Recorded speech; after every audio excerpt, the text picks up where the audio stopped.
But first, before we get to that, let's just go through a little bit of the history on the Victorian Default Offer.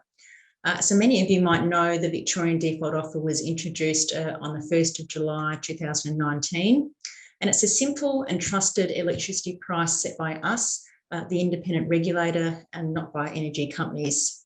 The default offer provides Victorian consumers access to a fair electricity deal, even if they are unable or unwilling to engage in the retail market. So we set the default each year after assessing the efficient costs retailers need to recover in order to provide electricity to Victorian customers.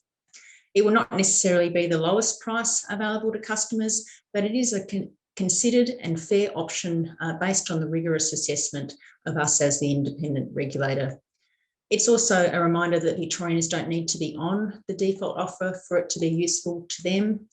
Victorian households and small businesses can use the default offer as a comparison price to consider whether they're getting that value for money on electricity if they're on a market offer as well. So since July 2019, when it was introduced, we've worked with stakeholders to try and refine our approach to setting the default offer.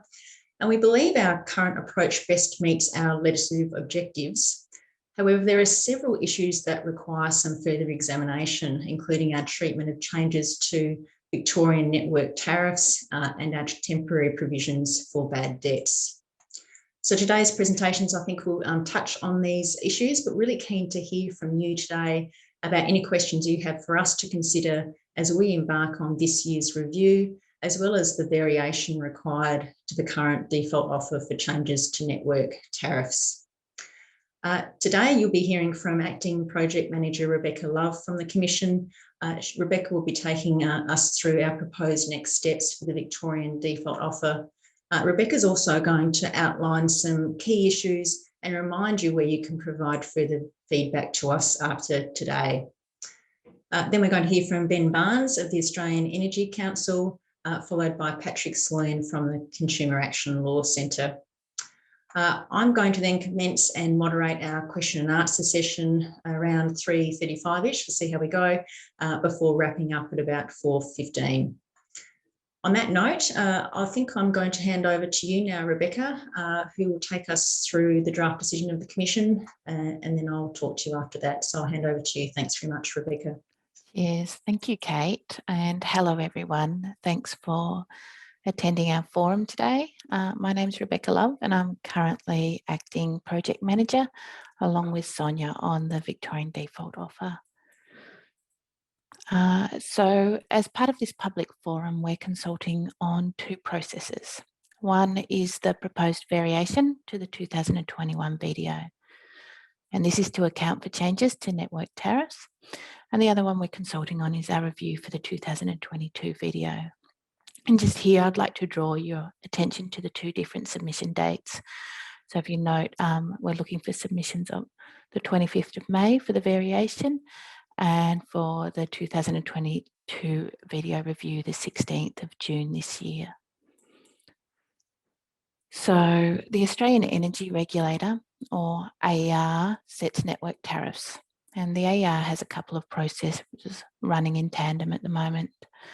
One is network tariff reform.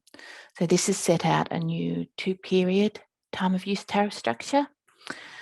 All residential and small business customers who are currently on non-flat tariff types, as well as new connections or connections where there's been an upgrade, will be moved onto these new network tariffs as of 1 July this year. Now this will be on an opt-out basis, and we estimate it will affect around 400,000 customers as of 1 July, with around 15,000 of those VDO customers. The AER have also made changes to the revenue allowance for network businesses, which we'll touch on in a moment. If you have a look at this table here, this table is from the Victorian network tariff proposals. And the estimated figures in the diagram are based on a range of assumptions by the network businesses. Given this, the actual amounts will be different for the VDO, and we won't know those figures until the AER has made its final pricing determination, which we're anticipating around mid-June. Under these changes, to tariff structures, our understanding is that most customers who transition from these legacy network time of use tariffs will be better off on average, with an average saving of around $70 a year.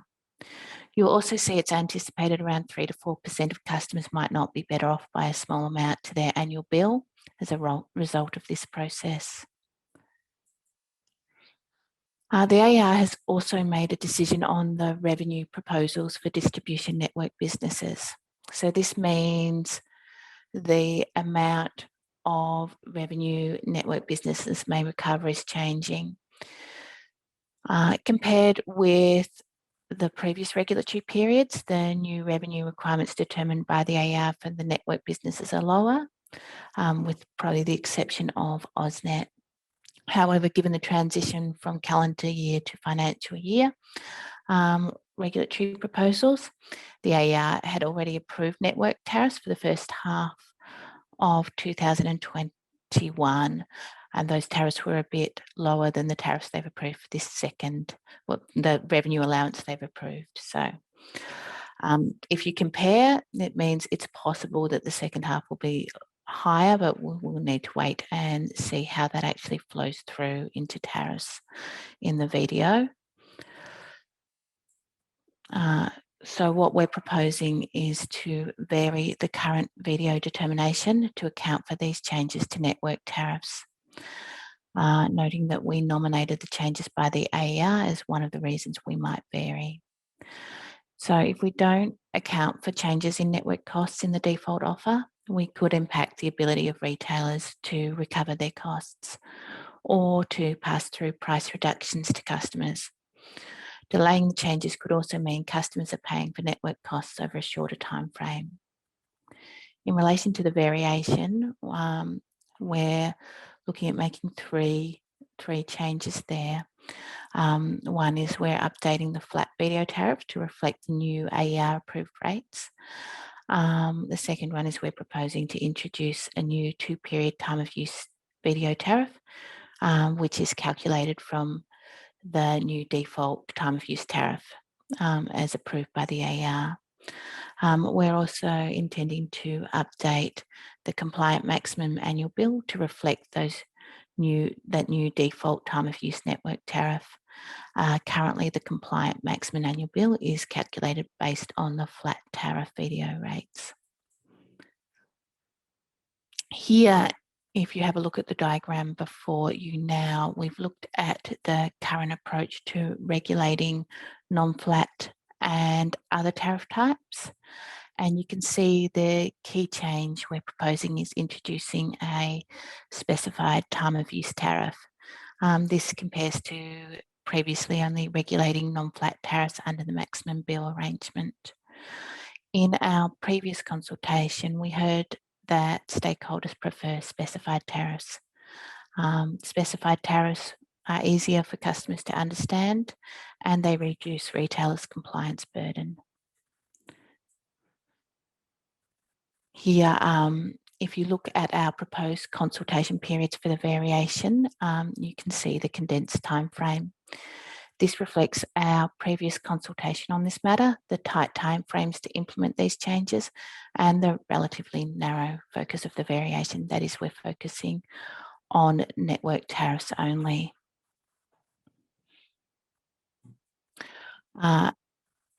So these timeframes are indicative only and they may change. For instance, if there are delays in the AER's pricing approval process, and we're exploring gazettal timeframes with DELP to help address this issue.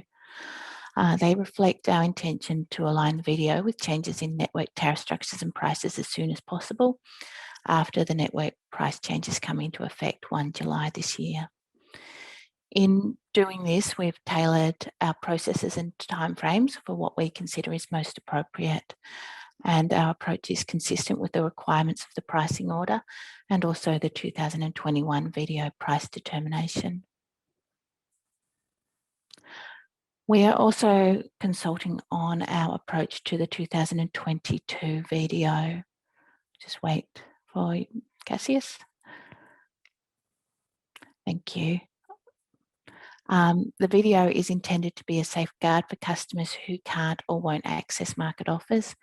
It represents a reasonable price, but may not be the cheapest price in the market. We consider using largely the same approach as we did in our current video price determination will best meet our legislative objectives and requirements.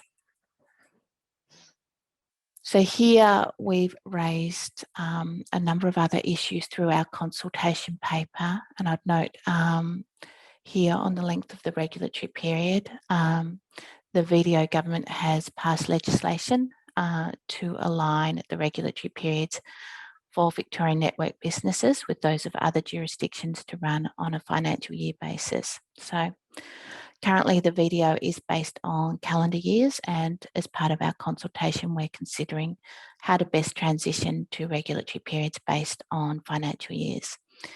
There's two options there for the length of the regulatory period. We're looking at 6 months or 18 months, and there's pros and cons relating to both options.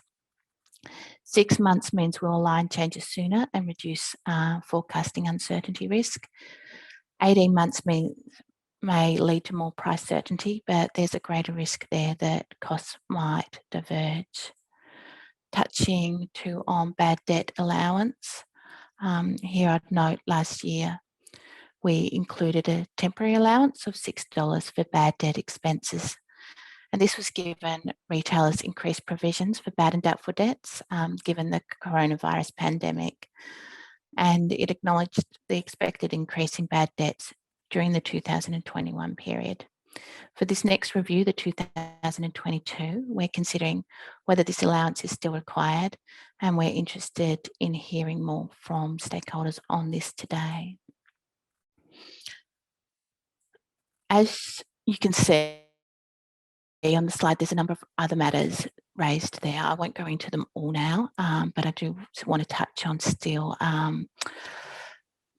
that would note that we've gone back and we've reviewed our approach on a number of other matters, such as the productivity factor and the retail operating margin.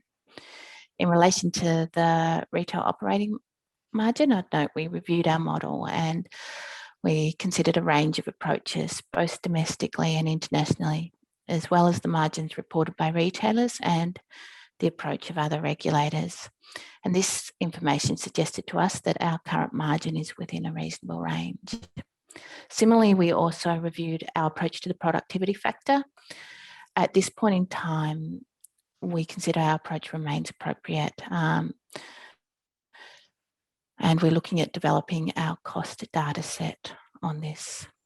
Another thing that's not mentioned there, but I would like to raise now is the increase of late in VAU certificate prices.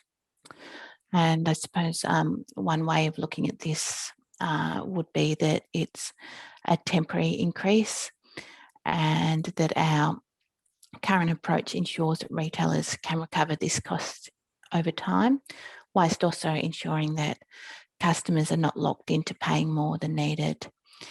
We're interested in hearing your views on this and on any other matters that you think are relevant.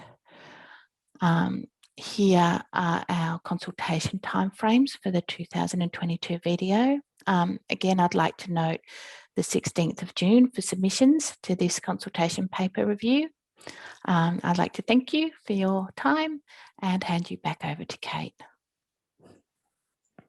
Great, thanks very much for your presentation, Rebecca. And can I just take the opportunity Rebecca's just gone through the next steps and timeframes, just to remind you that that our variation to the 2021 determination is out for public feedback until the 25th of May. As I mentioned earlier, that's a shorter than usual consultation timeframe. We have sought to balance the benefits of expediting those price changes for the benefits of stakeholders with limiting, at least on that one aspect of this work, the timeframe for feedback. So there is an opportunity from now to the 25th of May to give us feedback on that variation proposal. Please be assured, however, our usual rigorous analysis and consideration of feedback, including of what we hear today, will absolutely happen in that period of time. Feedback on our approach to the wider scope of our 2021 Victorian Default Offer will, however, be open until the 16th of June. So you have that bit longer to come back to us with feedback on that. Feedback on the variation of our current determination and the variation, as well as our approach to the 2022 Victorian Default Offer, can be made through the Engage Victoria website. And I think our team has put the link on the chat there in case anyone wanted a direct link to that now. On that note, now I might introduce Ben Barnes from the Australian Energy Council. Welcome today, Ben. The Australian Energy Council, many of you will know, but represents 22 major electricity and downstream natural gas businesses operating in competitive wholesale and retail energy markets. The businesses, the AEC, represents electricity and gas to over 10 million homes and businesses across Australia. So very keen to hear from you today, Ben, and thank you for your time. So over to you. Thanks, Kate. So for those who don't know me, I suspect most do. Ben Barnes, General Manager of Retail Policy at the AEC, and thanks for the intro. Might move on to the next slide. I don't have too much to add on this network cost variation. I think the proposals that the ESC has made in the paper are sensible, and we don't have too many options, to be honest. But generally, we support the approach to take a variation and make sure those network costs are passed through. I guess some questions that we have as we're thinking about this is a kind of a one-off event as we see it, that the VDO and the network prices are out of alignment. And certainly as the VDO was developed initially, it wasn't intended to operate in this way. So what that means is, in the event network prices increase, for example, retailers will be required to carry that extra burden for an extra month. The question is, does that materially impact things? I don't know, I don't have a position yet, but certainly it is a concern to some of our members. The other challenge is timing. As you mentioned, Rebecca, that the AER hasn't yet given final pricing and may not for some weeks, if not a month. That really squeezes the ability of retailers to implement the VDO. And I guess the challenge that comes there is normally retailers have asked, and the ESC has given about 5 weeks to implement a VDO. We're looking at a period that might be shorter than that, depending on when that AER tariff comes through. So that is a consideration I think we need to think about as we move into this next little phase before the final decision. The last point is really just a clarification on how the VDO works, and I think it's a question. Certainly some retailers, particularly those that are carrying an additional cost in the event the network costs do go up, might actually be able to work quicker and get the VDO implemented sooner rather than later. The way the VDO is framed, though, is it's really a one-off date. And I guess that's a question for the ESC as to whether, if it is material that network prices increase and there is a concern that retailers are unable to recover their efficient costs, those who might be able to work quicker, is there a way that they can apply the VDO sooner rather than later? The second point there is about the specific two-part tariff. We think it makes sense. In a world where there is vastly more customers on one tariff, we certainly support having specific tariffs. We did previously support the maximum annual bill approach just because there were so many different types of tariffs. So we think in a world where we only have really one time of use residential customer tariff and one time of use business customer tariff, the specific approach works. For all other customers, which, as you know, very, very few, the maximum annual bill approach is fine. Might bounce into the next one. So for the 2022 video, and I will frame that these are very early views. We haven't had any time to really think about it, but this is just a quick straw polling of our members. We think a 6-month video works the best. The challenge of an 18-month video is we'll be here again next year. We need to work out a way to get back onto the regular sort of network price cadence, which will be financial year cadence in this new world. An 18-month video will still require a mid-year price change if network prices change. So it doesn't really solve any of the problems we face today. And we think a 6-month video gets us back onto the right timing quicker. A couple of other points that were raised in the paper about the level of customer debts, and certainly one thing that we've seen in recent months in the ESC's own reporting is that customer debts continue to increase. That's a concern to us, and we're not sure how that plays out into 2022. Hopefully changes in the rest of the regulatory framework allow it to balance out a bit, but certainly we're not seeing a clear picture towards a reduction in bad debts in 2022. Customers are still accumulating more debt than they otherwise would, and we need to work out a way to help customers get those debts down. The final point on this slide before we move into some next pieces of information that we've recently done is really the need to continue to revisit assumptions used to set the VDO. I've mentioned this to the ESC team many times, but we see that the VDO has been developed in a sound economic way for price regulation in its historical sense. Historically, price regulation in retail was a means to an end, where you would have price regulation acting as a proxy for competition until such time as you no longer needed it. The VDO is framed a bit differently and is kind of a fair price offer, as Kate described, and sits alongside market offers. So given that, we think we need to keep thinking about how the VDO works and what the role is for the VDO in a future market. And that includes revisiting some of the assumptions that it's used to set that VDO. I'll go to the next one. I wanted to just really do a bit of promotion for some work that we've recently published. Last year, during the COVID pandemic, retailers were under a lot of concern, or they were experiencing lots of concerns about how they might remain viable. And this was a sort of common topic. Networks developed their own package, and retailers have been working with the Commission and others to make sure that there is viability in the sector. And as you all know, retail holds all the bad debt risk for the entire supply chain. And what that means is really retailers need to get paid so they can pay the upstream assets and keep the market running. We engaged Synergy's economic consulting to have a look at what the current risk frameworks were for retailers. And what they did is they compared that against the initial framing of the retail market. So when the market was set up back in the early noughties, retail was a particular function. There was certainly some consumer protections, but largely retailers were about billing their customers and then collecting that money. Certainly in the last few years, we've seen very significant deviations away from that historical framing. And we asked Synergies to have a think about whether that changed some of the risk allocation principles that were initially set up in the development of retail contestability, and whether they still ensured that retailers were able to remain viable into the future, and whether any other changes needed to be made. This slide really just highlights the continuing increase of debts during the COVID period and those bad debt write-offs. And I think it highlights that it is continuing to increase, and certainly the data that the ESC has published in recent months shows that these per customer number debts are not going down. That was really for framing. I might move into the next one, which touches on the retail risk matrix as Synergies saw it. So the two axes here are really considering how a business bears risks and manages risks. And certainly you want to be in the A quadrant there, where a customer or where a business has a strong capacity to bear, but also a strong capacity to manage. And capacity to manage means you can engage with your customer, you can offer support, you can get the money in a sort of per customer basis. Capacity to bear is you've got enough financial clout to be able to manage the risks that you're holding.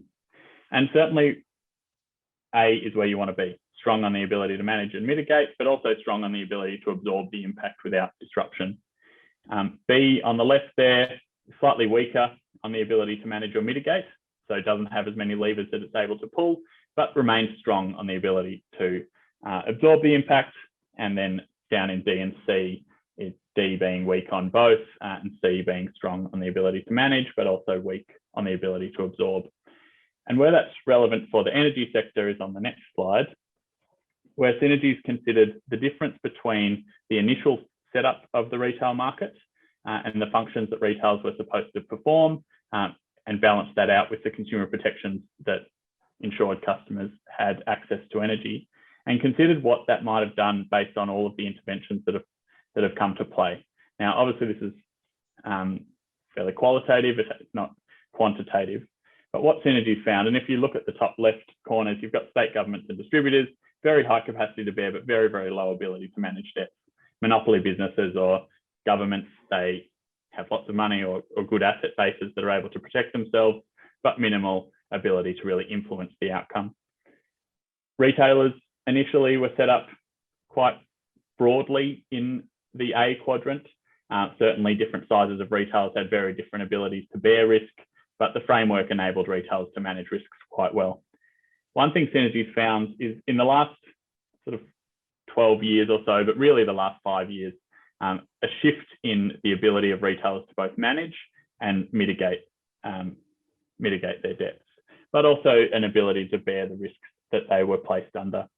So things that have impacted them are certainly increased consumer protections around payment difficulties and other protections around the coronavirus pandemic, but also reductions in the amount that they're able to charge their customers through the VDO. Now, we're not saying that this is not worthwhile. I guess the question is, how do you make sure that retailers are able to continue to perform their function in what is a price regulated and heavily consumer protections regulated world? So the point where it becomes relevant to the VDO is when you're considering the impact that a retailer is able to manage their risks, so retailer margins, but also retailer costs and the increases that we're seeing in sort of changes to the regulatory framework, but also ongoing engagement with customers and the impacts that some of the regulatory changes have made.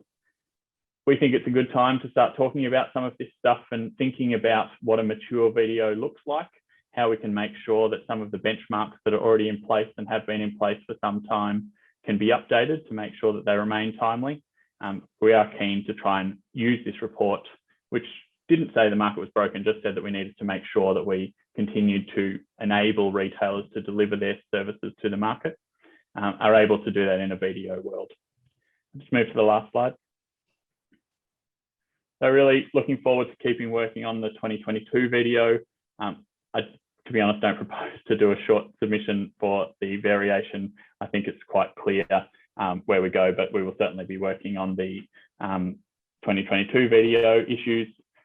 We think there's an opportunity to continue to develop this methodology, as I mentioned, to make sure it meets the needs of Victorian energy consumers, and that's all consumers, not just those on the VDO. And I think we need to keep coming back to this idea that we need to ensure that the impacts of regulatory interventions are captured in the VDO. And certainly our advice from retailers is the costs are increasing, not declining. So I'll leave it there. Thank you all again, and we'll speak. I'll pass you to the next speaker.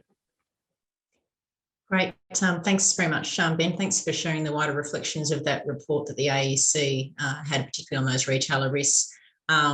We will take on board to your reflections on what the implementation for this variation looks like for different retailers that you raised. So thank you very much for those reflections and that feedback for us to consider moving forward.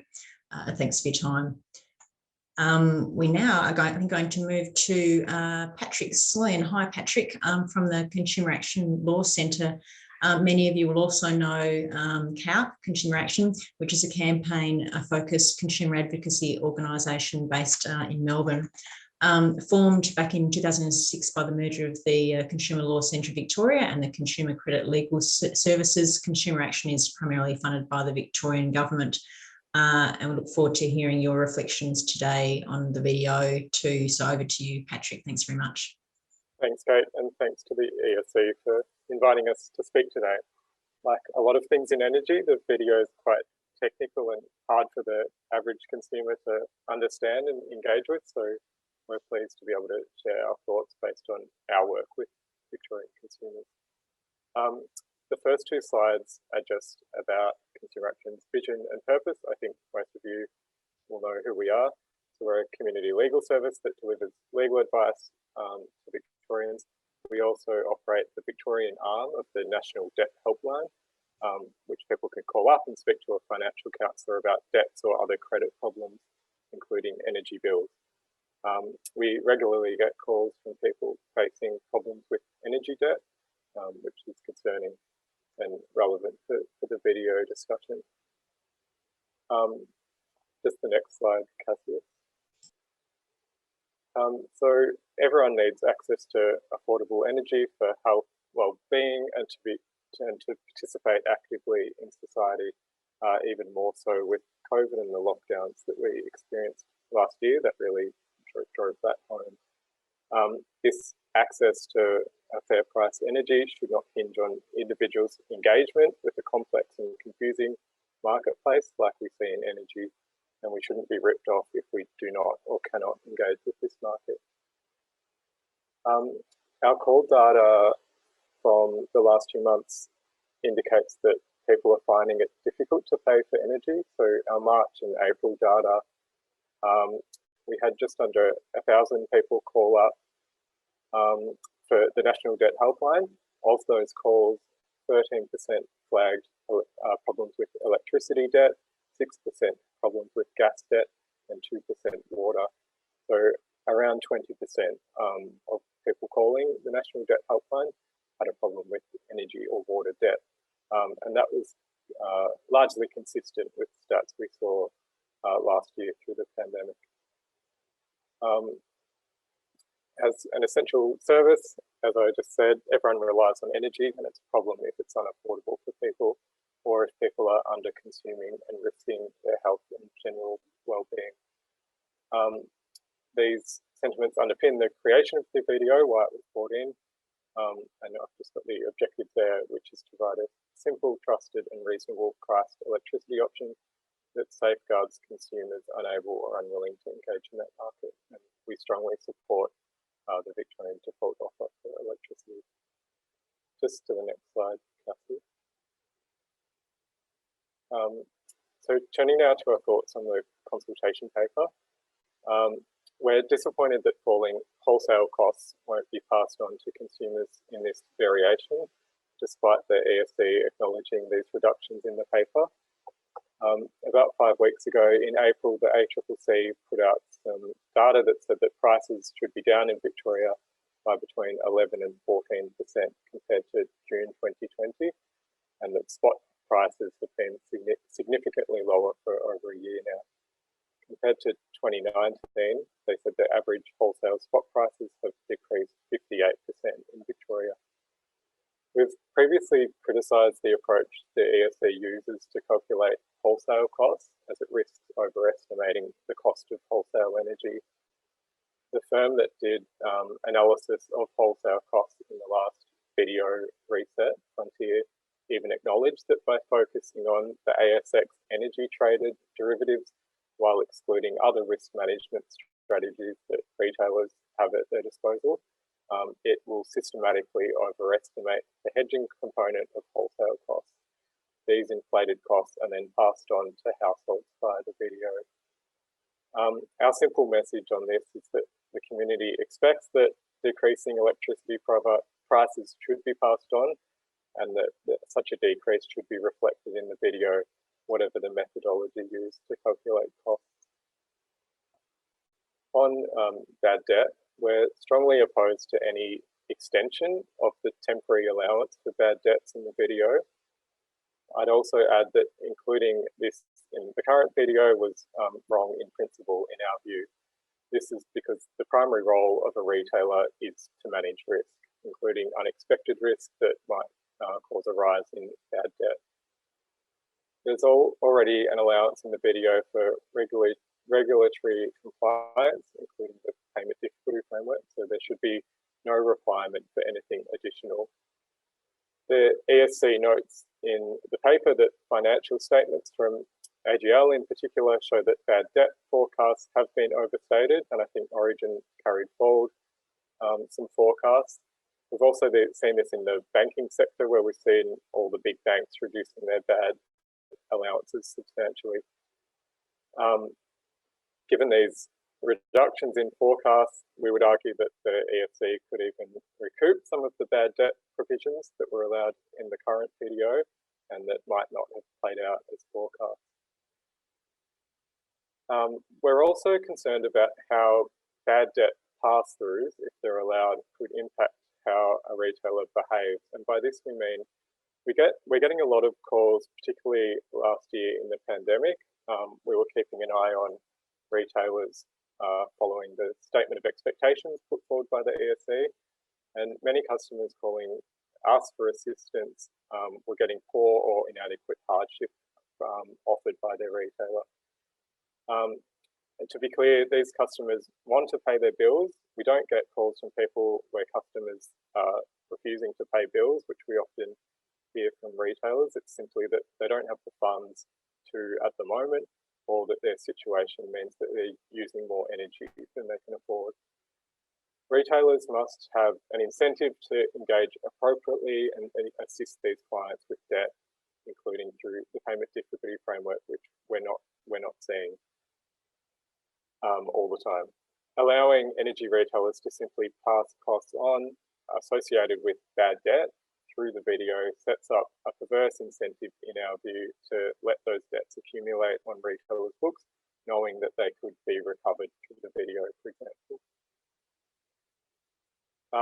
On the retail margin, I won't go into this in much detail, but we've said previously that the ESC should do a bottom-up assessment of margins from an independent source rather than benchmarking margins or looking at other regulators. We also think it would be a good regulatory practice to examine a number of methodologies in how the margin is calculated. We'd also encourage the ESC to think about different ways that good incentives could occur through the setting of the retail margin, and perhaps frameworks like the Primo model used in water could be useful in this regard. On the change to 5-minute settlements, we agree with the ESC that there shouldn't be further allowance for this. It's also arguable that costs like this should be captured in the retail operating margin. Pointing to regulatory changes like this or external events like the pandemic and possible associated bad debt, and then arguing for recovering these back through the video sets a bad precedent and strays from the policy purpose of the video, which is to set a simple and reasonable price for energy. It should not be a tit for tat over what elements are included in the cost stack every time we come around to reviewing the video. On the productivity factor, we're disappointed in the initial position in the paper to not introduce a productivity factor next year. The ESC said in 2019 in the video consultation paper that the video and other reforms have the potential to reduce retailer operating costs. In our view, surely reforms around bills and pricing has simplified operations for retailers, which would allow productivity gains. We've also seen retailers actively pursue reductions in operating costs. And I think even the ESC spoke about this in the consultation on the video last year. The larger retailers pursuing quite significant operating cost savings. And these efficiencies should flow through to customers. We would encourage the ESC to go back to its initial 2019 statement and incorporate a productivity factor based on this. On the start date for the variation and the regulatory period for next year, we think that the start date for the variation should be the date that forecast reduced network costs take effect, which is 1 July, giving retailers an extra month to charge higher costs, which is assuming that the network cost will decrease through the video, is simply unfair and out of step with a fair and reasonable video. If the ESC decides to stick with the August date and that network costs are falling, then these profits should be passed back to consumers in the final video price. And on the length of the next reg period, we agree that 6 months is appropriate given the benefits of aligning the reviews with the reg periods for network businesses. Just on the last slide now, to wrap up, we encourage the ESC not to lose sight of the original policy purpose of the video, which is to ensure fair electricity prices for all households. The calls we're receiving from consumers are telling us that the negative financial impacts of COVID-19 are definitely not over for many people. And while it's positive to see signs of recovery when listening to politicians or looking at statements from the RBA, we know that aggregate economic statistics can disguise a great deal of individual hardship, and that's something we're clearly seeing on the phones where I work. And in this light, all efforts should be made to keep the video low to ensure affordability. That's all. Great, thanks very much, Patrick. Really appreciate the insights and input from Calc, and thanks very much for taking the time to be here today. Given the time, I think now we're going to turn to the question and answer session. And I haven't seen any questions go in the chat yet, but please feel free to put something in the chat or pop your hand up and the team will let me know. But as we move into this Q&A session, just a reminder, put your hand up, as I said, if you want to ask a question, or put them in the chat as well, and I'll keep an eye out for that. And perhaps keep your microphone muted when you're not speaking, that'd be great. Rebecca, I think you're going to join me too to help respond to any questions we do get, which I don't think we've got any through yet, but I might kick off with a bit of discussion while we hopefully get some questions in the Q&A, because I know there's a number of people on the call today. Then maybe just if we could kick off in relation to your synergies report, which was very interesting indeed. Just a question, I wonder whether did your analysis apply to gentailers at all, or was it retailer based, given historically that was, I guess, the way the market was set up? I'd be interested in some of your reflections on that out of your report. We didn't go to the depths of comparing the impacts of customers that had upstream generation and those who didn't, or retailers who had upstream generation and those who didn't. It was more considering a theoretical retailer. Yep. All right. Thanks very much, Ben. Thanks for sharing that with us. I wonder, Patrick, I know you did raise the matter of wholesale prices in particular, and what that means for the video going forward. I just wondered, Dean or Rebecca, did you want to perhaps touch on the topic of wholesale prices and explain why we're not updating them at this point in time in terms of the well, we don't propose to, for the variation as opposed to the larger 2022 video review. Maybe I'll ask you, Dean, if that's right. That's fine. It's thanks, Patrick, for those perspectives. I think just a broad comment on wholesale prices that are reflected in the video. We did, in the 2021 decision, reflect around, I think it was a bit more than 20% reduction in wholesale prices to the VDO that's applying at the moment. So we did reflect a lot of the reduction that's happened over the past couple of years. The other one is, and it's a bit of regulatory process here, the network costs are a bit different to other things like wholesale and things that move with markets. Network charges are based on tariffs approved by a regulator, and they're certain for a period of time. That's different to things like wholesale costs and others. So generally, regulators pass those costs through pretty quickly to regulated prices.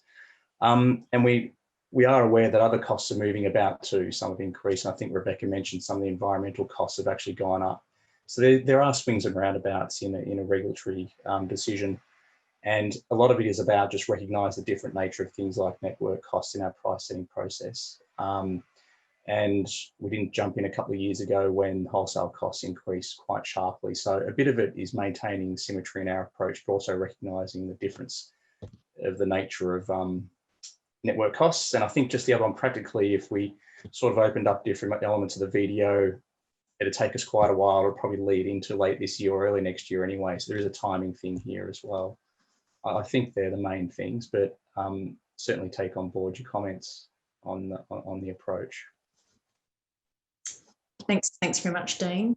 I don't think, have we? Oh, we've got some questions coming through now. Just bear with me for a minute. A question, I think, what are your, maybe it's for Patrick, I think. What are your views, perhaps, Patrick, be useful to know on Ben's suggestion about allowing retailers different timing for introducing the changes to the network costs? I think, Ben, you raised some timing implications and what that might mean for different retailers, given the different impact on them for network tariff changes. But are there any particular customer perspectives, maybe, Patrick, that you can share with us on that as well? Yeah, thanks. That's the one thing I didn't go into, which was the time of use stuff, and we haven't had a chance to look at that in depth and consult. So yeah, we don't have any issues at this stage at an initial look, but we'll include those in our consultation paper response. Great, thanks, Patrick. I know it's been it's a tight time frame turnaround. So any other reflections between now and, I'm sorry, the 25th of May, feel free to reach out and let us know. I've got a couple of other questions, I think, in the chat now, team. I might just read them out straight from the Zoom chat, if that's all right. Here we go.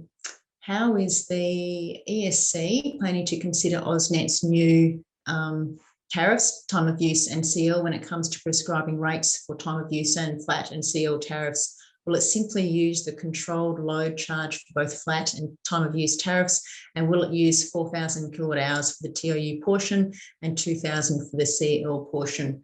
I think I might take that very technical question on notice, if that's all right, unless any of the team wanted to put their hand up and respond to that. But given the technical nature of that question, we will aim to respond to that and provide that on Engage Victoria after today's session, if that's all right with you. I can't see the name of the person who put that forward, but we'll take that on notice, I think, team. I haven't seen any other hands go up. I have seen another question from Matt. Hi, Matt.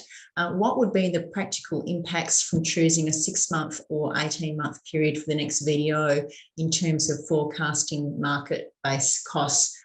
Great question. I think balancing what the 6-month versus the 18-month next VDO period looks like raises a number of issues for us to consider. Rebecca, did you want to respond to that one? Yeah, happy to, Matt. And hi, I haven't seen you in ages. So I suppose there's pros and cons to each approach, and part of what's appealing about a 6-month is we can move to that, that new regulatory period quicker. There's also less risks in terms of more certainty around the price and less risks around prices diverging. When we move into 18 months, it does give more price certainty, but there is a risk with that, with our forecasts, that costs could diverge from those estimates, particularly around wholesale. And the difficulty, I suppose we could do a variation to manage some of those differences in costs, but then the difficulty that we face there is, you know, like what approach do we take to that, and it could in itself be a little bit messy. So, Dean, is there anything else you wanted to add on that? I think that's. No, I think that's fine, Rebecca. It's actually, we're interested in any comments on this, actually, just about the practicalities of it for customers and businesses. So if you can, just provide some feedback to our paper. Great, thanks, Rebecca and Dean, and hopefully that gave you, Matt, some steer on your excellent question of the two options that are before us. I do have another question from Agus Wiranata. For the VDO reopener on 1 August, will there be a recovery mechanism for the 1 month increase in network for the month of July? Great question too. Dean or Rebecca, you're probably best posed to answer that. Yeah, thank you. Who was that, James or Agnes? Agnes. Yeah. Thanks for that. It was actually something we considered quite carefully, and we talked through with a range of stakeholders whether or not we would have a reopener in terms of those network costs. We came, and what we heard was that that it in itself would be messier, and looking at in terms of how it's then reflected in comparisons to the reference price, I think, and other retail and different obligations on retailers. In terms of the reopener itself and the amount, we're not convinced that amount would be material, and it is just, yeah. Thanks very much, Rebecca. And I've just Just so we're aware, the time of use question we had before is from Simon from Energy Australia. Thank you, Simon. We will get back to you on that one. So leave that one with us. Thanks for letting me know. We do have a comment. I think we might just note this from James Sheed, but I'll read it out for the record as well. Just a reflection, I think, from a retailer perspective. People need to move away from saying average wholesale costs have fallen. Yes, the time average cost has fallen, but customers are increasingly consuming in the higher priced periods, i.e. outside of the solar window. Customers on a net basis are consuming less and less, and any insurance products, bought, caps, etc., are having to be recovered across a smaller net volume due to the higher penetration of solar. In fact, retailers are now increasingly becoming the customer with the higher uptake of rooftop solar. Thanks very much, James. We'll just note your comment. If there's anything else you wanted to add to that, please feel free to put up your hand or add another question on. I've got a couple more questions here too to come through. I think another one from Agus. I'll read that out. If the 2022 VDO is for 6 months, will the Commission use the wholesale costs for 6 months, which includes the high Q1 prices? Similarly, if it's for 18 months, will the Commission use the 2 Q1 peaks? Another good question, Rebecca. That's probably one for you, I think. Yeah, thanks, Agus. The way that we forecast, or that Frontier forecast with the methodology, is a 12-month ahead. We would use that forecast and we would apply it for the 6-month period. Is our intention, though definitely open to consultation on this and welcome feedback from stakeholders. Yeah, absolutely, Rebecca. Thanks, Agus, for that question as well. I do have another question here from Carmel Forbes. Carmel, thank you. I'll read out your question. We'll take it from there. How does the Commission see the variation interaction with clause 46AA subsection 7, I think that's meant to be, of the Energy Retail Code? That is, in the event that a VDO price determination is varied on account of an event that was uncertain or unforeseen by the Commission, subclauses 3 and 5 do not prevent a retailer from increasing any tariffs charged under a market retail contract with effect from the date 1 month after the date on which the variation to the VDO price determination takes effect. Thanks very much for that question, Carl. I might actually throw this question to Marcus, our Executive Director of Price Monitoring and Regulation. Marcus, I think you're online. Yes, you are. Hi, Marcus. I hate to say, Kate, I haven't given thought to that one, so I don't have an answer offhand. Yeah, no worries. We might, given the technical nature of the interaction of the code and what that means in the video context, we might take that one on notice as well. And like the previous TOU query, great to get all these questions through. We'll aim to respond to that and put that on Engage Victoria. I think, team, that's the way we'll respond to that. Yeah, I'd also note, Kate, that we did consider this in our previous 2021 or our current 2021 variation, and we addressed this there and also looked at and nominated this event, the AER price change, tariff structure changes, as one of those events that would meet the criteria for a variation. Yeah, that is correct. Thank you, Rebecca. But Carmel, we can certainly provide you with a more fulsome explanation of why that is how it is in our response after today's forum. So thanks for the question. I'm just wondering if we've got any other questions on the chat. If not, I might throw to a couple as well. I don't think there are any hands up, but Bobby, please tell me if there are. I just wondered what might pick up on the issue of bad debts, if that's all right, because Ben and Patrick both provided a presentation with differing views on treatment of bad debts. I just would like to throw that open to the floor. In terms of the allowance we made for bad debts, would anyone like to comment on their current views on things we should be considering in our approach to bad debts for the next VDO?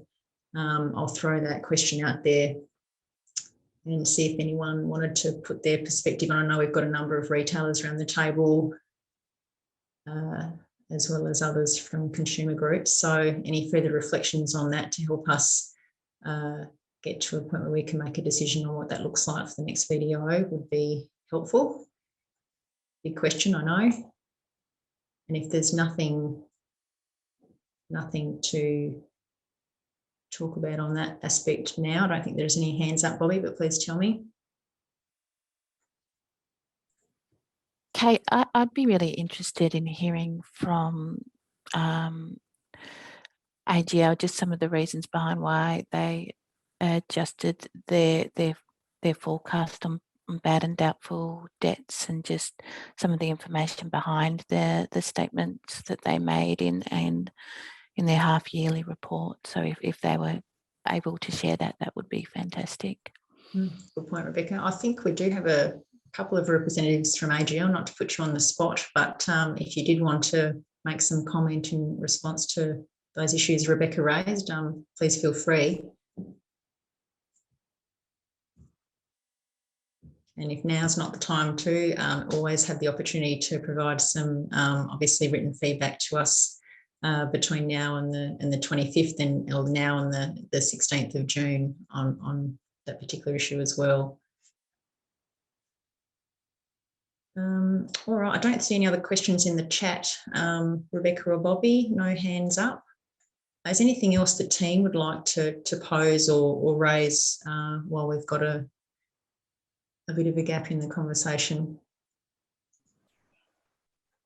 I think, Kate, just one comment, given the timelines, I think even if you make very short submissions with a few brief points, it's okay, and we understand that. So anything you can provide would be really good. Great, thanks, Dean. And I do, on that point, I do know we have a number of embedded networks, I think, on the call this afternoon. So given that the variation will have an effect on embedded networks in terms of obviously video is still the maximum price for those embedded network customers. Any practicalities or challenges or other issues you'd like to have a front of mind for us from a embedded network perspective as well, please feel free to pop something in the chat or raise your hand.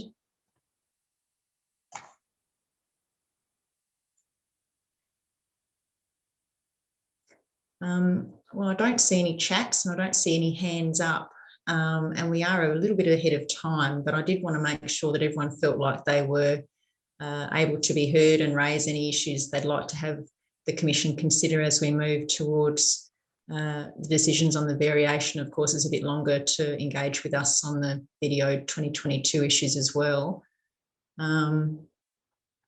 Team, Bobby and Rebecca, if there's no other questions and no one else wants to raise anything from the team's perspective, I might just give Ben or Patrick the opportunity again. Is there anything else you'd like to reflect on after those few questions? The opportunity is there for you as well, but if not, don't feel pressured either, but the option's there. No, Ben, all good? Patrick? No, I'm good, Kate. All good, all right. Well, I might, given that we've,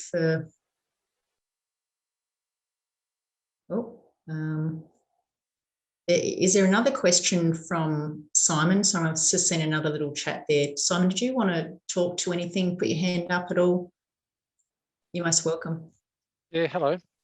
Hi. Can you hear me? Yep. Yes, I can. Now, I'll just let you know that we've already approached Rebecca separately regarding a profile question on the small business profile. So we'll keep that offline for now. Great. All right. Thanks very much, Simon. Yep. And encourage you to raise anything with the team offline as well. So Yep. that's great. Thanks, Simon. Oh, I do see. Hi, Stephanie. How are you going? Thanks for joining us today. I think you've just got a question. Thank you for that. Your question is on the video for 2022. Will the Commission consider reflecting the new budget announcements?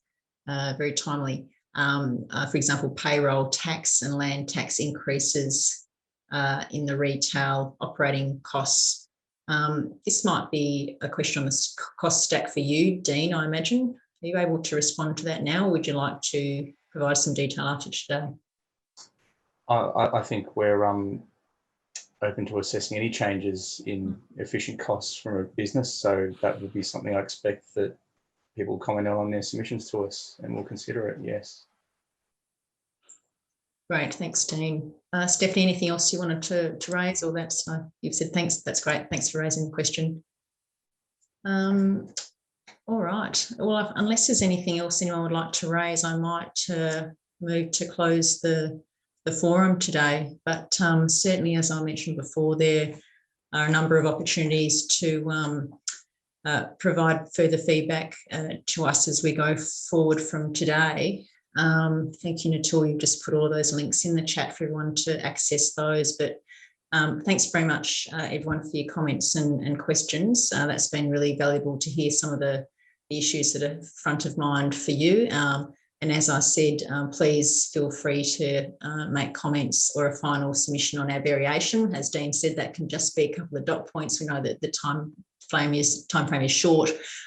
Please feel free to give us anything you'd like to say on that, on the 2021 variation to the determination via Engage Victoria. Those submissions close on the 25th of May. Similarly, our approach to the 2022 video is open for you to make comments or a formal submission via Engage Victoria until the 16th of June.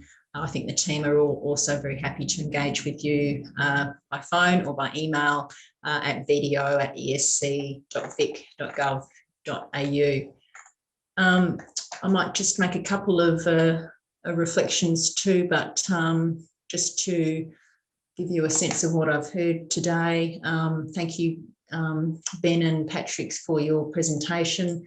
I think the key points I heard on the variation aspect for the video, Ben, I think AEC supports our proposed approach to account for changes to the network tariffs.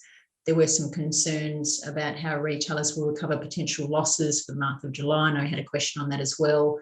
If approved network tariffs are materially high.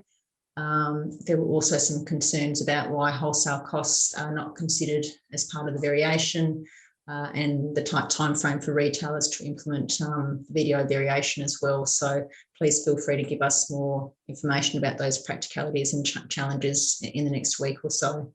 On the broader 2022 video review, I certainly heard mixed views around the table about the bad debt allowance. Patrick, your perspective about considering it should not continue. Ben, AEC's perspective that you still consider there's a need for that bad debt allowance to go forward. That is something for us to really take forward and consider as we move towards the video 2022. So please, everyone around the table, if there's anything more that you would like to say about that please provide us with that feedback. On the regulatory period, the 6 month or the 18 month, certainly support for 6 months. I heard from AEC and from CALC as well. Some questions about the practicality of those two options and how we go about estimating wholesale costs as well. Also a suggestion, thank you, Ben, from the AEC about revisiting assumptions we use to set the video and to make sure that we have a clear indication of what those impacts of regulatory interventions mean for the video itself as well. And Patrick, certainly heard from your perspective the need in the community at the moment, particularly after the pandemic, and what that means for consumers to be able to pay their energy bills going forward and what that looks like. So thank you for keeping all of those needs front of mind as well. So just in terms of next steps, we will make a draft variation to the current determination by the 9th of June. We will need your submissions, as I said, by the 25th of May for that proposed variation to take effect from the 1st of August. Again, please make your other comments or submissions on that 2022 video offer by the 16th of June ahead of the draft decision that we'll make in September 2021. So please go to Engage Victoria and for that. Some excellent conversation today. Thank you, everyone, and to all the attendees who have joined us online for taking the time to meet with us and contribute to the conversation this afternoon. Can I thank our presenters from our project team, Rebecca Love. Thank you very much, Rebecca. Ben Barnes from the AEC. Thank you, Ben. Patrick Sloyan from the Consumer Action Law Centre. Thanks very much, Patrick. To all the Commission staff who helped put the session today together, thank you. And to everyone online, thanks for your time. We'll leave you now, but thank you all and stay well.